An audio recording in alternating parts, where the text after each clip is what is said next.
सर्वप्रथम सर्वांनाच नवीन वर्षाच्या शुभेच्छा। आपली पहिल्या 1-2 दिवसात इथेच भेट झाली होती आणि तेव्हा देखील मी आपल्याला सांगितलेलं की पहिल्या आठवड्यातच खोके सरकारला टेन्शन नको, कारण सगळीकडून त्यांना टेन्शन आहे, वरतून आहे, आजूबाजूनी आहे, माईक खेचणाऱ्यांकडून सगळीकडून आहे। पण एक आपल्याला जाणवतं की गेल्या 6 महिन्यामध्ये जणू काही मोगलाई आपल्या राज्यात आलेली आहे। आपण जर बघितलं असेल तर ज्या मतदारसंघात आपण बसलेलो आहोत, परत परत मी हा विषय घेत असतो कारण हा विषय महत्त्वाचा आहे। तिकडचे स्थानिक गद्दार आमदार यांनी आमच्या गणपती बाप्पाच्या सणामध्ये मिरवणुकीच्या वेळी बंदूक काढली, पोलीस स्टेशनमध्ये फायरिंग केलं। काल परवाकडे रिपोर्ट आला की त्यांच्याच बंदुकीतून ती गोळी चालवली होती, तरी देखील अजून कुठेही आर्म्स ॲक्टच्या त्वरित कुठेही कारवाई झालेली दिसत नाही। असेच अनेक प्रसंग या महाराष्ट्रात गद्दार आमदारांकडून झालेले आहेत। कोणाला धक्काबुक्की असेल, कोणाला शिवीगाळ असेल, कोणाला धमकी असेल, पण कुठेही काही कारवाई झालेली नाही आहे। पुढे जात असताना जर आपण बघितलं तर गेल्या 6 महिन्यामध्ये देखील आम्ही प्रत्येक वेळी जेव्हा अधिवेशन असतं किंवा इतर देखील आम्ही शेतकऱ्यांना मदत करायला सांगत असतो, ओला दुष्काळ जाहीर करायला सांगत असतो, मदत पोचली पाहिजे सांगत असतो, पण स्वतःला खोके आणि महाराष्ट्राला धोके ह्याच धोरणावर हे खोके सरकार पुढे चाललेलं आहे। तिसरी गोष्ट जर आपण बघितली तर एक सतत छत्रपती शिवाजी महाराजांचा अपमान असेल, महात्मा ज्योतिबा फुलेंचा अपमान असेल, हे सगळं करूनही राज्यपालांना कुठेही बदललेलं नाही, त्यांना वाचवण्याचा प्रयत्न हे खोके सरकार करत आहे। पण हे सगळं जेव्हा होत असताना एक आता जाणवायला लागलेलं आहे की ह्या सगळ्या ज्या कॉन्ट्रोवर्सीज असतील, हे कुठच्याही धर्माबद्दल असेल, कुठच्याही व्यक्तीबद्दल असेल बोलणं, महापुरुषांबद्दल बोलणं असेल, हा एक स्मोक स्क्रीन म्हणून खोके सरकार तयार करत आहे, ज्याच्या मागून लपून पैसे काढणं, मुंबईला लुटणं, महाराष्ट्र लुटणं हे खूप मोठ्या प्रमाणात सुरू आहे। आजचा जो विषय मी घेत आहे, आपल्यासमोर आणत आहे, तो खूप महत्त्वाचा आहे, खूप गंभीर आहे, कारण हा विषय आपल्या प्रत्येक माणसाच्या, प्रत्येक व्यक्तीच्या एकदम जवळचा विषय। जर आपण बघितलं असेल तर खरं तर नागपूरमध्ये देखील आम्ही अनेक घोटाळ्यांबद्दल, गैरवर्तनांबद्दल बोललो, मग NITचा असेल, अनेक 2-3 विषयांबद्दल बोललो, पण तिथे कुठेही कारवाई झाल्यासारखी वाटत नाही, कुठेही लाज वाटून राजीनामा घेतल्याचं दिसत नाही, निर्लज्जपणे हा कारभार सगळा चालू आहे। पण आजचा जो विषय तो महत्त्वाचा आहे, कारण आजचं जसं मी सांगितलं की मुंबई महानगरपालिकेची जी लूट ह्या खोके सरकारने सुरू केलेली आहे त्या विषयावर मी बोलणार आहे। आपल्याला आठवत असेल की ऑगस्टमध्ये याच खोके सरकारने 5,000 कोटीचे रस्त्याची टेंडर काढलेले, रस्त्याची कामं काढलेली, त्याला कुठेही रिस्पॉन्स आला नाही। रिस्पॉन्स न आल्यामुळे ते टेंडर त्यांना स्क्रॅप करायला लागले। आत्ता मध्यंतरीच्या काळात परत सगळं बदलून वगैरे त्यांनी नवीन टेंडर्स आता घोषित केलेले आहेत, मला त्या पॅकेज दिले गेलेले आहेत, वर्क ऑर्डर ह्या पुढच्या 1-2 दिवसात येतील। पण हे होण्याच्या आधी मी मुंबईकरांना त्याच्या मागचं सत्य काय आहे ते लोकांसमोर आणण्याचा प्रयत्न माझा हा आहे, आपल्यासमोर देखील आहे, कारण आपण अनेक लोकांनी इथे BMC किंवा मुंबई ह्याला खूप वर्ष कव्हर केलेलं, मुंबईबद्दल विषय आपण अनेक मांडलेले आहेत, मग ते आमच्या वेळीचे असतील, आधीचे असतील, नंतरचे असतील, बरोबर असतील, चुकीचे असतील, हे सगळं तुम्ही मांडत मुंबईला आपण जपत इथपर्यंत आणलेलं आहे। पण आजचा जो विषय महत्त्वाचा जो रस्त्यांचा आहे तो असा आहे की साधारणपणे 400 किलोमीटर एवढ्या रस्त्यांचं कॉन्क्रिटीकरणचं टेंडर काढलं गेलं आहे। 6,080 कोटी एवढं मोठं हे टेंडर आहे आणि हे टेंडर काढत असताना काही ठळक गोष्टी मी आपल्यासमोर आणतो। पहिली गोष्ट म्हणजे मुंबईत काम करण्याचा जो फेअर सीझन असतो तो 1 ऑक्टोबर ते 31 मे असतो, म्हणजे 1 ऑक्टोबरला जी कामं पावसाळ्यानंतर सुरू होतात ती साधारणपणे 31 मे पावसाळ्याच्या आधी ही बंद झाली पाहिजेत, ज्याला आपण रोड्स क्लोज बोलतो किंवा कामं क्लोज करणं बोलतो, ती झाली पाहिजेत। जर हे काम आत्ता जर वर्क ऑर्डर दिली, साधारणपणे फेब्रुवारीच्या पहिल्या आठवड्यात ह्यांनी जर कामं सुरू केली, ती होतील की नाही अजूनही कोणाला माहिती नाही, कारण 400 किलोमीटर तुम्ही अंदाज घ्या, लक्षात घ्या की किती मोठं काम यांनी हाती घेतलं। 400 किलोमीटर हे रस्ते मुंबईत खोदून ठेवणार, ते कामं सुरू कधी होणार? बरं, एक रस्ता बनवत असताना साधारणपणे 42 युटिलिटीज त्या रस्त्याच्या खालती असतात, त्याच्याबरोबर कोऑर्डिनेट करायला लागतं, 16 एजन्सीज असतात त्यांच्याबरोबर कोऑर्डिनेट करायला लागतं, आणि हे सगळं झाल्यानंतर ट्रॅफिक पोलीसची परवानगी घ्यायला लागते, त्यांची NOC घ्यायला लागते आणि मग कामं होतात। पण हे न बघता 400 किलोमीटरची कामांचे टेंडर आता काढलेली आहेत, 6,000 कोटी एवढी। दुसरं म्हणजे हे सगळं होत असताना घटनाबाह्य मुख्यमंत्र्यांना हे पण माहिती नाही आहे की किती एजन्सीज काम करतात, कुठे काम करतात, मुंबईचे रस्ते कसे आहेत, कसे वापरले जातात, कसे त्याला खोदकाम होतं, कशी कामं होतात।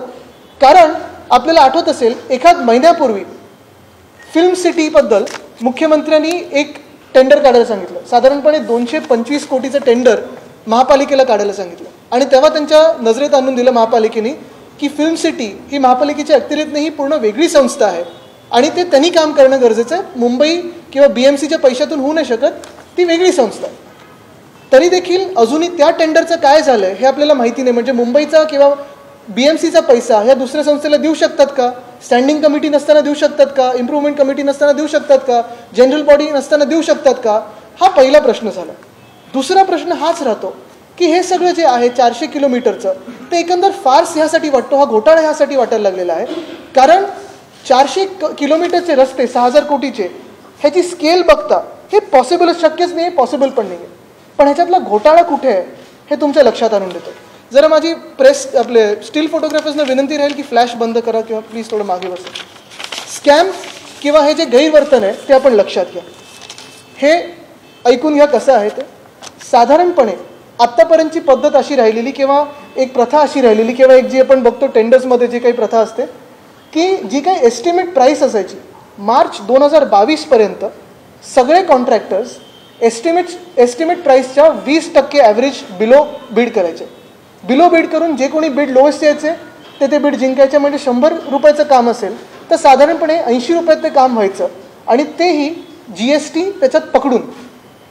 आता जे झालेलं आहे की हे जे 100 रुपयाचं काम होतं जे 20% बिलोनी जायचं ते काम जेव्हा 2022च्या ऑगस्टमध्ये 5,000 कोटीचं दिलं गेलं, कोणी याला रिस्पॉन्स आला नाही असं म्हटल्यानंतर साधारण नोव्हेंबर-डिसेंबरमध्ये BMCनी शेड्यूल ऑफ रेट हे बदललं.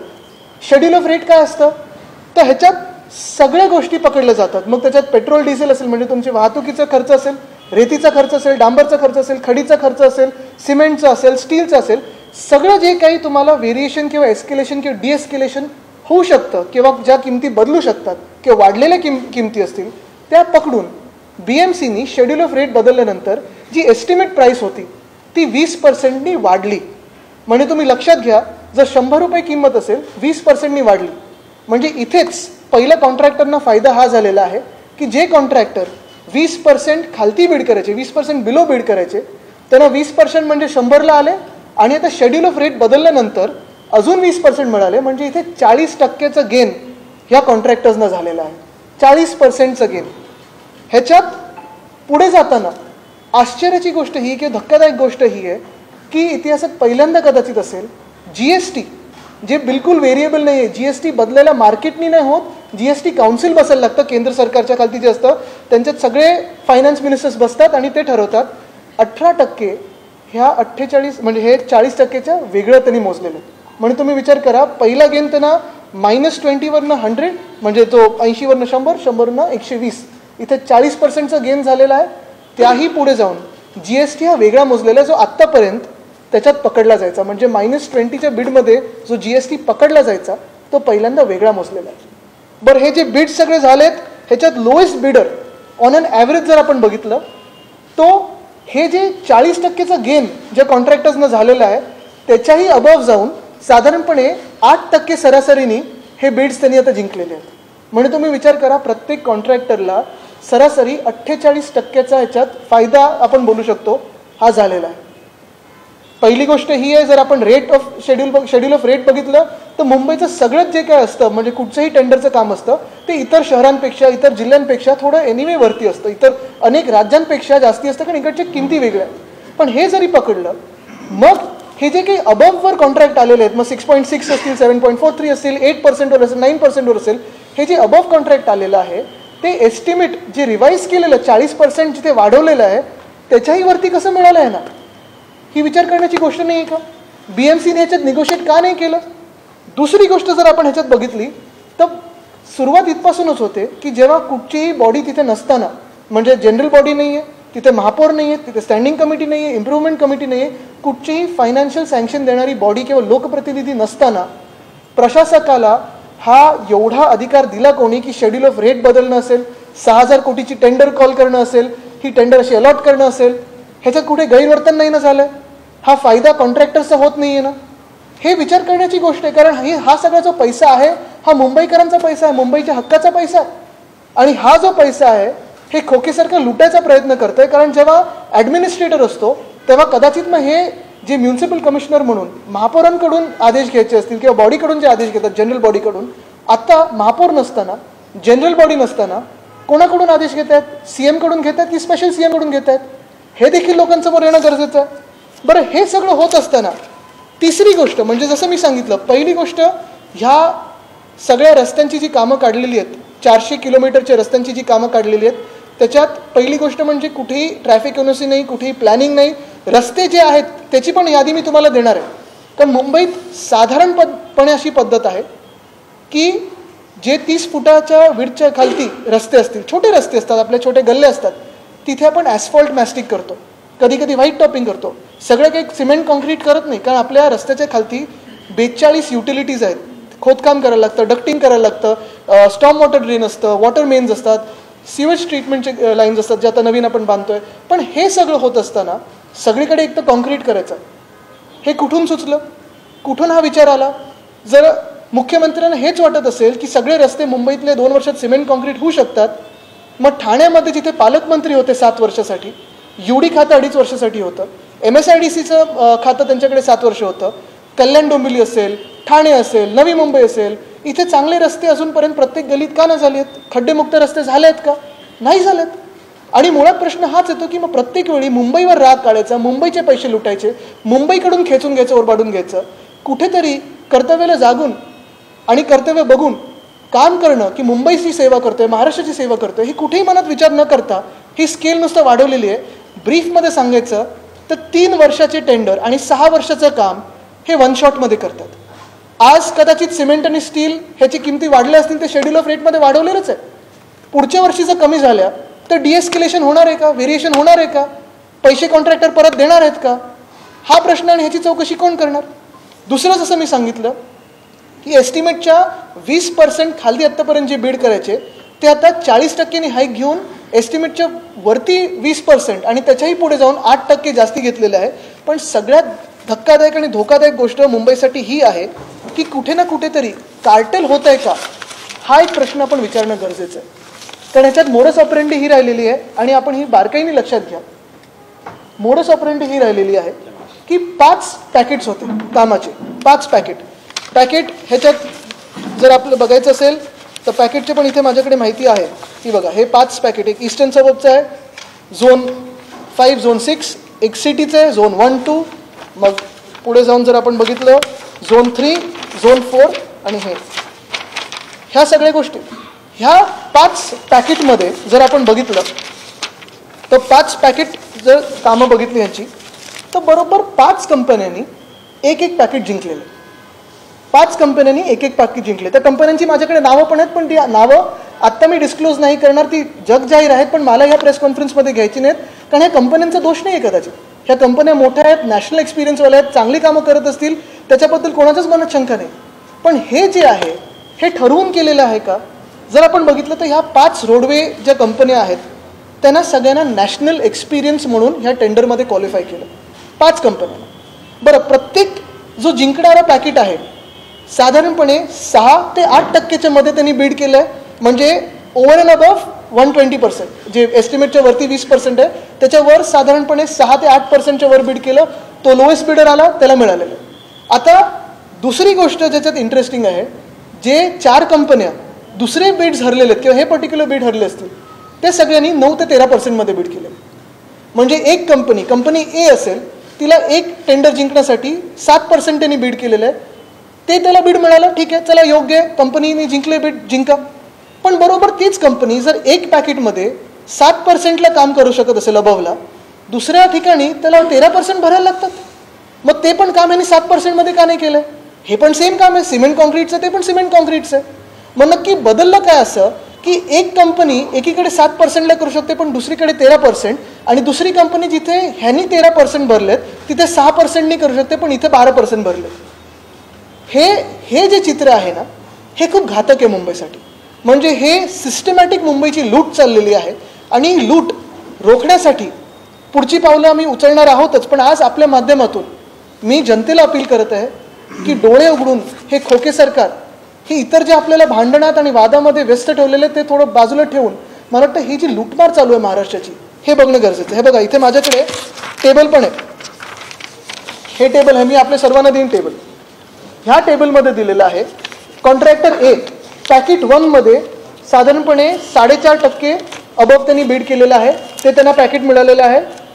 पॅकेट 2 मध्ये त्यांनी 10.5% बीड केलं आहे, पॅकेट 3 मध्ये 13.5% बीड केलेलं आहे, पण हे ना पहिलं पॅकेट मिळालेलं आहे. त्याच कॉन्ट्रॅक्टरनी दुसऱ्या पॅकेट म्हणजे कॉन्ट्रॅक्टर बी हे जे कॉन्ट्रॅक्ट ठरलं तिथे त्यांनी 8.5% घेतलेलं आहे आणि चौथ्या पॅकेटमध्ये 7.5% घेतलेलं आहे. हा जो फरक साधारण आपल्याला जाणवायला लागलेला आहे तो हाच दिसतोय की एकंदर मुंबईची लूटमार करायची, मुंबईचे रस्ते खोदून ठेवायचे, मुंबईची वाट लावायची आणि मुंबईकरांना हैराण करून सोडायचं, हे या खोके सरकारचं धोरण दिसत आहे आणि हे आज डोळ्यासमोर आपल्या आलेलं आहे. बरं, हे सगळं सुरू असताना एक महत्त्वाचा प्रश्न मला आपल्या माध्यमातून या घटनाबाह्य मुख्यमंत्र्यांना विचारायचं आहे, कारण उत्तर त्यांच्याकडून अपेक्षित नाहीच आहे. जसं मी सांगितलं ना की उत्तर त्यांच्याकडून अपेक्षित नाही आहे, कारण वेदांता फॉक्सकॉनच्या वेळी पण मी चॅलेंज केलेलं डिबेट करायला आणि ह्यावेळी देखील मी आपल्याला सांगतो, साधारणपणे ह्याच अधिवेशनात आमदार 1-2 सुनील राणे असतील, कालिदास कोळंबकरजी असतील, सगळेच हे काही भाजपचेच आमदार आहेत, त्या सगळ्या लोकांनी मुंबईच्या रस्त्यांवर प्रश्न विचारलेला. ठीक आहे, त्याच्याबद्दल दुमत नाही, त्यांचा अधिकार आहे, त्यांनी विचारावा. हाऊसमध्ये सगळे प्रश्न विचारतात, वायकर साहेबांनी विचारले, मी विचारले, सगळ्यांनी विचारले. उत्तर मुख्यमंत्र्यांनी हे दिलेलं आहे की सदर कामाचा कालावधी पावसाळा वगळून 18 ते 24 महिने असा असून सदर कामे पुढच्या 3 आर्थिक वर्षात विभागली आहेत. हे कशासाठी? तर मार्च 2022ची कामं जी साधारण 80 कोटीची होती ती कधीपर्यंत पूर्ण होणार? तर मुख्यमंत्र्यांनी उत्तर हाऊसमध्ये रिटन उत्तर आहे जे त्यांनी दिलेलं आहे की 3 वर्षाचा कालावधी. जर ह्या कामांना 2000 कोटीच्या कामांना 3 वर्ष लागणार असतील तर 6000 कोटीची कामं, 400 किलोमीटरची कामं, काही ठिकाणी जिथे कॉन्क्रीट गरजेचं नाही अशी कामं, ह्यांना किती वर्ष लागणार आहे? आणि म्हणूनच मुंबईच्या डोळ्यात धूळफेक करायची, निवडणुका आल्या म्हणून काही जाहीर करायचं, पैसे उधळपट्टी करायची पैशाची. आपल्याला आठवत असेल की साधारणपणे 96-97 मध्ये जेव्हा शिवसेना महापालिकेत, मुंबई महानगरपालिकेत सत्तेवर आली तेव्हा मुंबई महानगरपालिकेचं बजेट हे डेफिसिटमध्ये होतं. 25 वर्ष काम करून मुंबईकरांचा पैसा जपून नीट वापरून मुंबईकरांना सोयीसुविधा तर दिल्याच, पण पहिल्यांदा आपण एवढं सरप्लसमध्ये आणलं की देशाचं लक्ष आज मुंबई महानगरपालिकेवर. आणि हा प्रत्येक पैसा आपण त्या व्हाईट बुकमध्ये दाखवला असतो, बजेटमध्ये दाखवला असतो. आपले FD आहेत, अशी जर कामं व्हायला लागली तर FD वायकर साहेब, मला चुकीचं बोलत असेल तर करेक्ट करा, पण FD तोडायला लागेल. आणि जसं ठाणे महानगरपालिका असेल किंवा इतर काही महानगरपालिका डेफिसिटमध्ये आहेत, तसं मुंबई हे पुढच्या काही वर्षांमध्ये ह्या खोके सरकारच्या नादाला लागली तर असं दिसेल. आणि म्हणून माझं म्हणणं हेच आहे की ही टेंडर पहिले तर रिकॉल करणं गरजेची आहे, स्क्रॅप करणं गरजेची आहे, कारण एवढा मोठा घोटाळा हा लोकांसमोर आलेला आहे. कदाचित ह्या खोके सरकारला घोटाळे करण्यात भीती वाटत नसेल, कारण आता जाब विचारायला कोणी नाही आहे, वरतून खालतून बाजूनी कोणी नाही आहे, पण जनता म्हणून आम्ही बघत आहोत आणि उत्तर त्यांना द्यायला लागेल.